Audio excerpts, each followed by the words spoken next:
கர்த்தருடைய பரிசுத்த நாமம் மகிமைப்படுவதாக. இன்றைய தின தீபம் தியானத்தில் மத்தேயு 21:13 என்னுடைய வீடு ஜெப வீடு என்னப்படும் என்று எழுதியிருக்கிறது, நீங்களோ அதை கல்லர் குகையாக்கினீர்கள் என்றார்.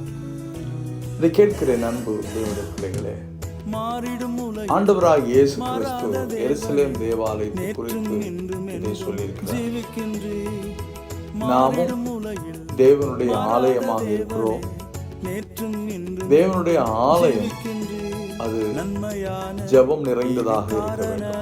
என் வீடு எல்லா ஜனங்களுக்கும். ஆகவே கர்த்தருடைய வீடாக இருக்கிற நாம் ஜெபத்தினாலும் துதியினாலும் பிறருக்காக பண்ணுகிற மன்றாட்டினாலும் தேவனுக்கு உகந்த சுகந்த வாசனையை தருகிற ஜீவ பலியாய் நம்ம ஒப்படைத்து ஆண்டவருடைய வீடாக நம்மை விளங்க செய்வோம். வாய்க்க செய்வி உயர்த்திடுவே.